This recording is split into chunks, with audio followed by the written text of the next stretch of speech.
ശരി ശരി. പിന്നെ ഇവിടെ 5 പൈസ കയ്യിൽ ഇല്ലാതിരിക്കുമ്പോഴത്തേനാ ഞാൻ ഇപ്പൊ ഊട്ടിയിലോട്ട് ഇനി ന്യൂ ഇയർ ആഘോഷിക്കാൻ പോകുന്നത്.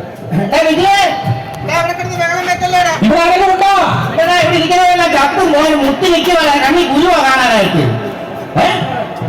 ആരുടെ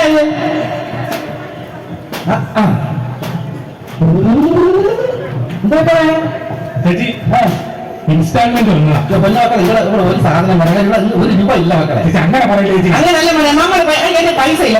ഇൻസ്റ്റാൾമെന്റ് ഒക്കെ വാങ്ങിച്ചില്ല. നമുക്ക് സാധനം വേണമെന്നുണ്ട്. സർക്കാർ നമ്മളെ പൈസ ഇല്ല. അതുകൊണ്ടാണ് ജീവിക്കാൻ വേണ്ടി ചേച്ചി ചെറുപ്പക്കാർ ചേച്ചി 2 വേണ്ടി ചേച്ചി അതാണ് സ്ട്രോങ് സാധനം. ചേച്ചി കഴിച്ചു വന്നിട്ട് ഞാൻ വളവ് കഴിഞ്ഞിട്ട് അടിച്ചാൽ മതി. നല്ല സാധനമാണ് കേട്ടോ. എന്നാലും ഞാൻ നമ്മളെ വിളംബരം വന്നതല്ലേ, ഞാൻ തന്നെ എടുത്തില്ല. സന്തോഷം. വേറെ കുഴപ്പമൊന്നുമില്ല. സ്ട്രോങ് സാധനം ആണല്ലേ? എന്തോ ഇതിന്റെ വില എത്രയാടാ? വില 1000 rupees. എടുക്കാൻ മുതലാവുന്നു. അല്ല അങ്ങനെയൊക്കെ ഞാൻ ചോദിക്കണമല്ലോ നമുക്ക്. അങ്ങനെയൊക്കെ ഈ 1000 rupees കൊടുത്ത് എന്താ ലാഭമുണ്ട്? ഇല്ല, ലാഭമില്ലേ? ആകടാ നേരം കൊടുത്തെല്ലാം കെട്ടിപ്പൊതിഞ്ഞ് നേരെ ബസ് സ്റ്റോപ്പിൽ വരണോ? ആകടാ ഇതെല്ലാം കെട്ടിപ്പൊതിഞ്ഞ് നേരെ ബസ് സ്റ്റോപ്പിൽ വരണോ? ബസ് സ്റ്റോപ്പിൽ വന്നിട്ട് നേരെ വണ്ടിക്കാർ വെറുതെ കൊണ്ടുപോകുമോ? ഇല്ലേ. വണ്ടിക്കാർ വെറുതെ കൊണ്ടുപോകുമോ? ഇല്ലേ, വെറുതെ കൊണ്ടുപോകത്തില്ല. അപ്പൊ വണ്ടി കയറി നേരെ അപ്പൊ കഴിഞ്ഞ അഞ്ചലി സൈലൊക്കെ കഴിഞ്ഞ് അത് ഉച്ചയാകുമ്പോഴത്തേനും ഒന്ന് ഉണ്ണണേ. അപ്പൊ ആങ്ങളേക്ക് ഈ 1000 rupees കൊടുത്ത ലാഭം ഉണ്ടോ എന്ന് എനിക്ക് ഇപ്പൊ അറിയണം. പറ.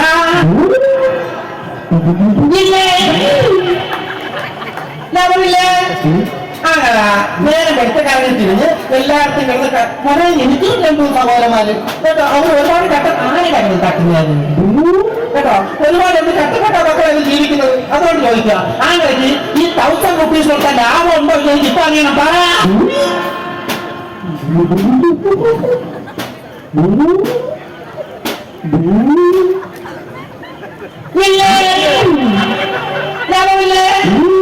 അങ്ങനെ കാര്യം വെച്ചാൽ നമ്മൾ കൊണ്ട് നടക്കുമ്പോഴത്തേക്ക് എന്തെങ്കിലും ലാഭം വേണം. നമ്മളെല്ലാം കാര്യം വീട്ടിൽ ചെല്ലുമ്പോഴത്തേക്ക് അയ്യോ എനിക്ക് ലാഭമില്ല, പൈസ കിട്ടില്ല എന്ന് പറയുന്നത് ശരിയാണോ? ആങ്ങൾ ഈ തലയെ വെച്ചോണ്ട് മൊത്തം നടന്ന് വൈകുന്നേരത്തിൽ വീണ്ടും വണ്ടി കയറണം. വീണ്ടും വണ്ടിക്കാർക്ക് ടിക്കറ്റ് എടുക്കണോ വേണ്ടയോ?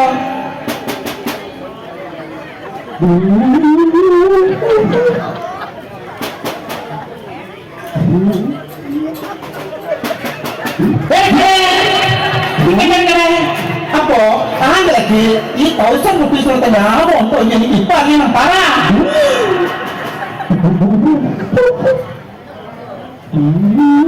എനിക്ക് എന്തിന്റെ ഗുരുവായിരുന്നു ഇവിടെ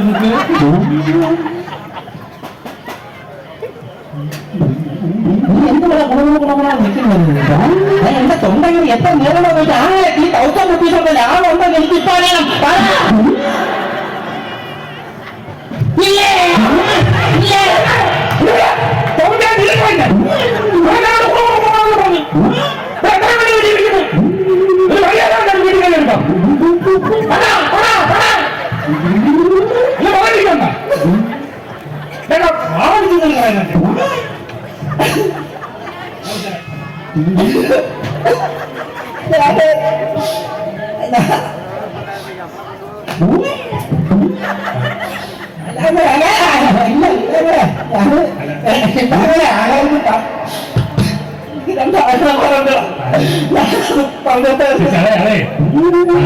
ദേശത്തേക്ക് പറഞ്ഞു തോന്നി സഹോദരായി ലാഭത്തിന് വേണ്ടിയില്ലടാ ചേച്ചി പറഞ്ഞത്. പറഞ്ഞു 1000 rupees കൊടുത്ത ലാഭം ഉണ്ടായില്ല.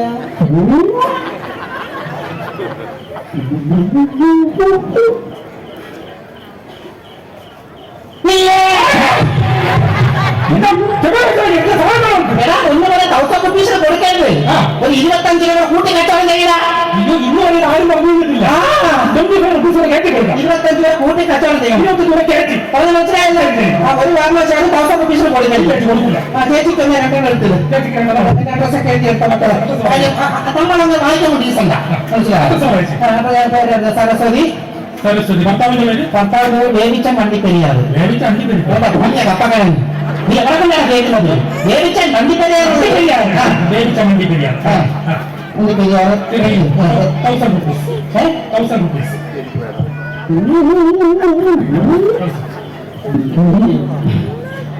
ഈ 1000 rupees എന്ന് പറഞ്ഞാൽ എത്ര രൂപ?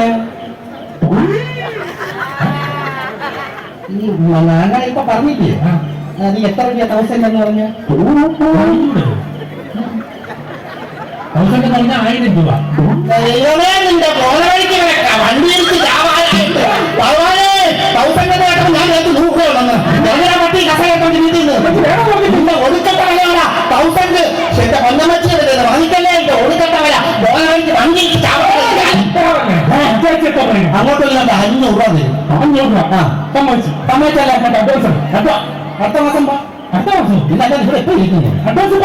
എന്റെ ഇപ്പൊന്നുമില്ല ഇല്ല കസാര ഇവിടെ തരുന്നില്ല. ആര് മേടിക്കും? ലക്ഷങ്ങൾ ഈ കസാര തരത്തില്ല തരത്തില്ല തരത്തില്ലല്ലോ. തരത്തില്ല ചേച്ചി.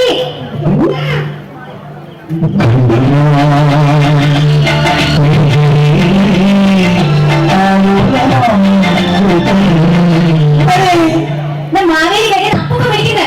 അമേരിക്കൻ അപ്പൂപ്പൻ ഞാൻ ഇപ്പൊ ശരി അപ്പൂപ്പ അതാ വരുന്നേ. അറിഞ്ഞില്ല കല്യാണം കഴിച്ചാണോ? 2 കുട്ടികളുണ്ട്. മുതുക്ക് കെട്ടാനാണില്ലോ ചോദിച്ചത്. കുട്ടി കല്യാണം കഴിച്ചാണോ? കുട്ടിയല്ലേ എങ്ങനെ കല്യാണം കഴിക്കുന്നത്? അവരെ കുട്ടി കാര്യമില്ല. ഈ കുട്ടി കല്യാണം കഴിച്ചതാണോ? ഇല്ല. ഇതാണ് ഈ നികുത്തം എന്നൊക്കെ പറയുന്നത്. ഞാൻ എത്രയോ വീട്ടിൽ ഇൻസ്റ്റാൾമെന്റ് സാധനം കൊടുക്കാൻ വേണ്ടി പോയിരിക്കുന്നു. അവിടെ എത്രയോ പെൺകുട്ടികളെ കണ്ടിരിക്കുന്നു. പക്ഷെ ഇന്ന് വരെ ഒരു പെണ്ണെടുത്ത് തോന്നാത്ത എന്തോ വലിയത് എനിക്ക് കുട്ടികളുണ്ട്. നമുക്ക് കല്യാണം കഴിച്ച് സുഖമായിട്ട് ഇങ്ങനെ ഒരുമിച്ച് ജീവിച്ചാലോ?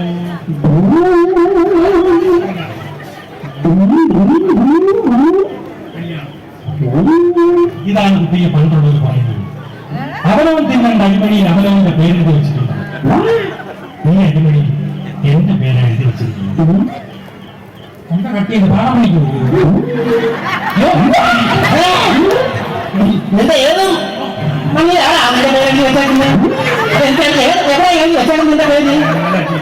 എന്താ ചേച്ചി കണ്ടപ്പോഴേ എന്താ കണ്ടപ്പോഴേ ഈ പ്രായമൊക്കെ കഴിഞ്ഞ് ഞങ്ങളൊക്കെ ഇങ്ങോട്ട് വന്നത് പറഞ്ഞ് മനസ്സിലായോ? എന്റെ മാത്രം തെറ്റുണ്ട്. എന്തോ തെറ്റുണ്ട്? ഇവിടെ ഇങ്ങനെ ഉദാഹരണം വയ്ക്കാൻ പറ്റും. അങ്ങനെ പെൺകുട്ടികൾക്ക് പെരുമാറാൻ പാടില്ലായിരുന്നു. അപ്പൊ തന്തയിലാണെന്ന് മനസ്സിലായി കേട്ടോ. എടാ ഇതൊക്കെ ഒരു മനസ്സിന് ഇഷ്ടമാണ്. അതൊക്കെ പോട്ട് നിന്റെ കാര്യം അങ്ങനെ അങ്ങനെ ഇഷ്ടമാണ്. എനിക്ക് കുഴപ്പമില്ല അങ്ങനെ വിഷയമായിട്ടാണ് കേട്ടോ. പിന്നെ നമ്മൾ ബന്ധുക്കളാ. അപ്പൊ പിന്നെ ചേച്ചി നമുക്ക് ഈ കസേര മാറ്റിയിട്ട് ഒരു കട്ടിലാക്കിയാലോ? ഇവിടെ കട്ടിലല്ല ഉദ്ദേശം, ഇവിടെ ഒരു തൊട്ടില ഉദ്ദേശം. അല്ല വെട്ടിലേ